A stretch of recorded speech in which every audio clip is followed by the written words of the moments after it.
G'day guys, hope everyone's having a great weekend.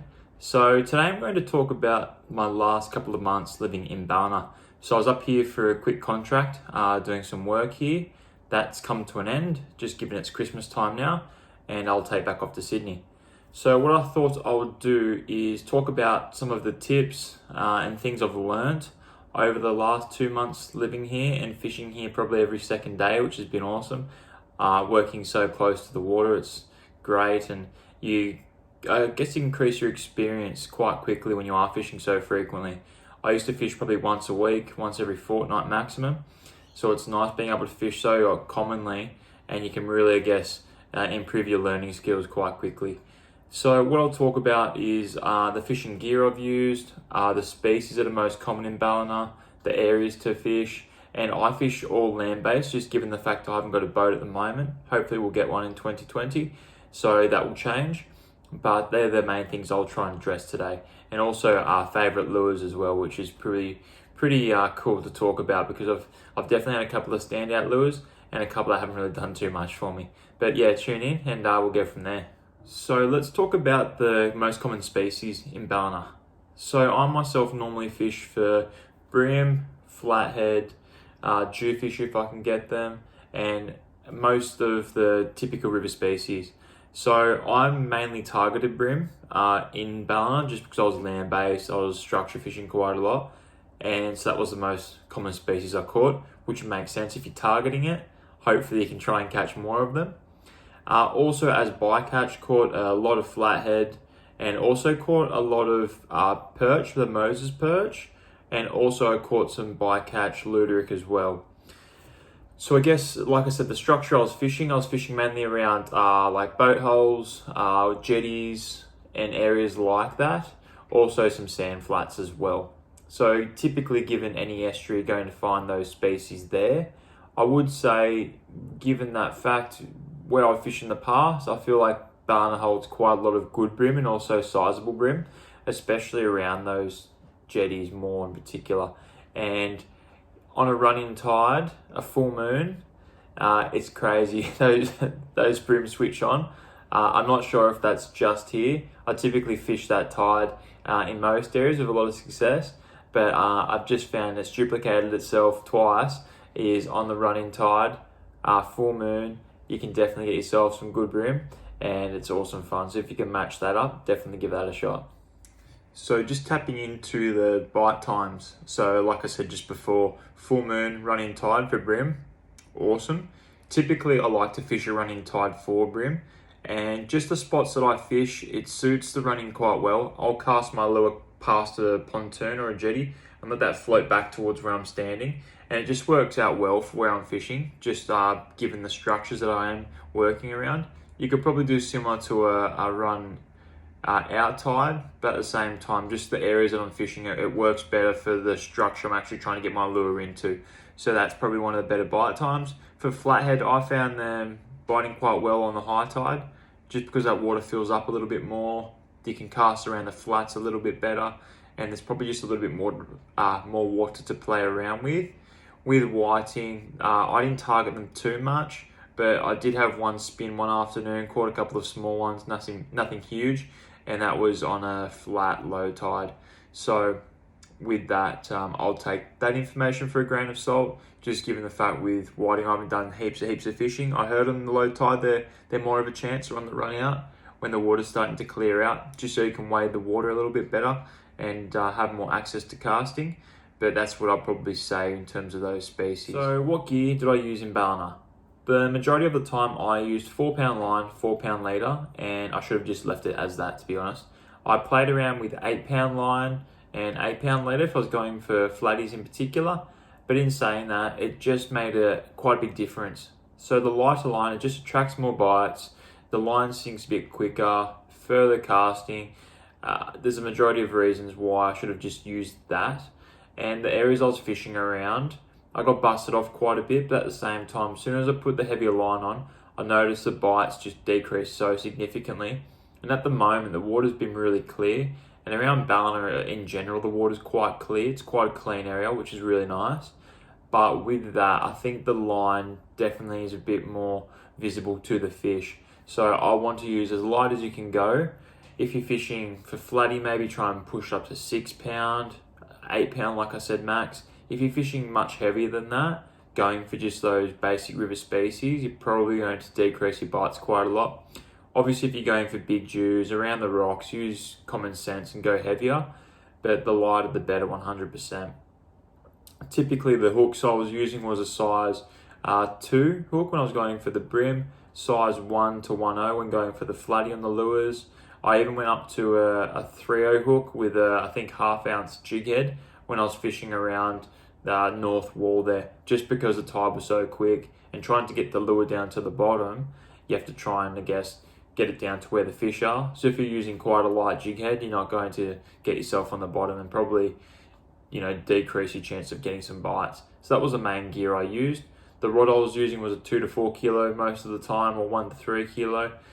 What I probably should have done is invested in a beach rod or just a really long spin rod, just so I could cast out a bit further. That would have done me quite a bit of justice. I was using around a 7'2" or a 6'10" quite a lot of the time. So your casting distance is okay. But if I maybe had a 7'8", 7'10" rod, it would have probably given me an extra maybe 10 yards, 15 yards of casting distance. And when you're putting in 30 to 100 casts a day, however long you're fishing for, that can be the difference of covering maybe a certain amount of meters. And let's say if you're doing 30 casts, an extra 10 yards a cast is another 300 yards a day that you're covering. So it is a difference. So that's probably something I'd probably look at investing in the future. And that's more when I'm fishing from the rock walls. You want to just punch out a cast as long as you can, just so you're covering that ground.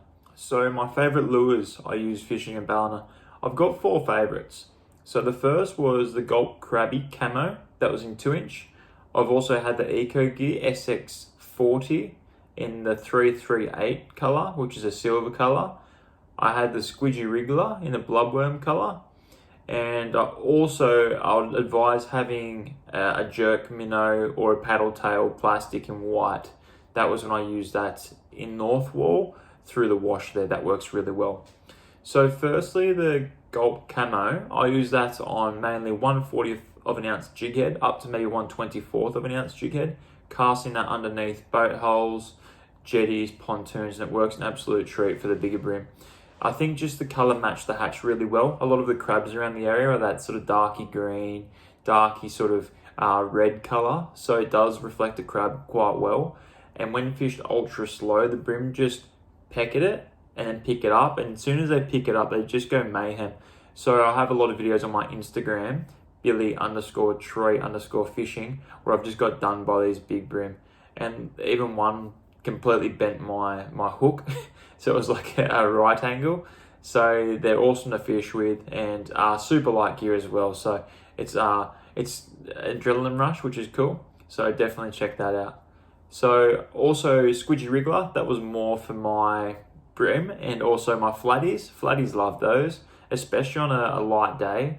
And like I said before, Ballina's really clear the water.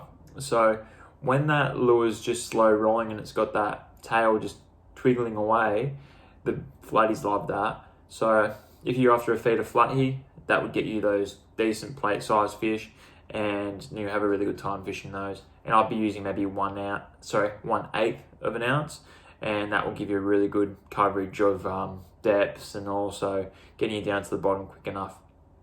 So I also mentioned the Eco Gear SX40 in 338 colour. That's a wicked lure. So a really tiny sort of finesse lure for brim. I like to put myself like a sticky weight underneath its belly just so it casts a bit further, or try and cast where you're not fighting the wind too much and it's actually going to get you out a decent distance. If you're casting against the wind and you really need to get your cast out there, you'll struggle just because it's quite small. That's where the really light line comes into it, and a really decent rod so you can punch it out quite a bit further. With that, the only downfall is they're so expensive. They're $20 a lure. So I lost a good handful while I was fishing here, so there's a good $100 or more. But in saying that, when the bite's not quite there and I tie one of those, I always have a bit of confidence knowing the fish bite them hard, and it represents a bait fish really well. And look, you can go for cheaper hard bodies, but you'll find straight away they don't swim as tight and the fish don't bite them as hard. It's like me, you know, if you go to a cheap restaurant, you'll probably have a chew, but you're not going to enjoy it. And sometimes it might just turn you off going there all completely. So it's pretty likely that you'll get more bites fishing those more expensive lures, unfortunately.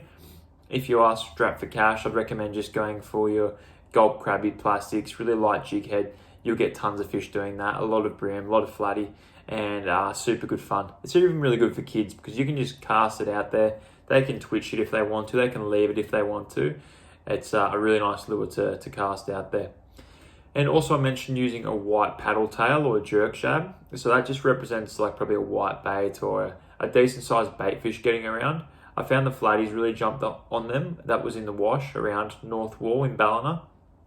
So I'd definitely recommend one of those. There's also a gentleman on YouTube, I can't remember his channel name unfortunately, but he used a white jerk shad similar to what I've been using, and he gets a couple of Jews there and a couple of bust offs as well. So it seems like that's a decent colour to be using. You can obviously play around, but I think just the white colour stands out quite nice. And look, if the fish are seeing it well and you have confidence in it, it's probably going to catch you more fish. So that would be my recommendation. So Ballina overall is a great destination to fish. You've got the rock walls, you've got the rivers, you've got access to a lot of different systems as well. So if you go down south, you got Evans Head. If you go up north, you got Tweed. It's on a really nice part of the coast. Like I said, super clean. It's not too busy either. So when you're here, it doesn't feel like you're rushing to the boat ramp from what I've seen. Again, I'm not fishing from a boat, but compared to where I'm from in Sydney, it's just so much more relaxed, and the locals are really friendly as well. So they're more than happy to have a chat to you, and the people at the tackle shops are awesome. A really nice place to come. I wish I could have fished more parts of the river from a boat, but at the same time, I'm fishing mainly land-based, and there's so many options to fish land-based as well. You've got a lot of sand flats, like I said, rock walls. There's plenty of spots to fish. Overall, as a fishing destination, I'd probably give it a good 7, 8 out of 10. It's really cool, and I'll certainly be back in the future, and I'll certainly try and give the river more of a workout next time I'm here. But certainly check it out. Make sure you put it on your bucket list to go to, and if you have any questions, please post them below. It'd be great if you liked or subscribed the video, or both. That would be awesome. Like I said, check me out at Billy_Troy_fishing, and that's on Instagram, Facebook, TikTok. So check those out and have a great weekend.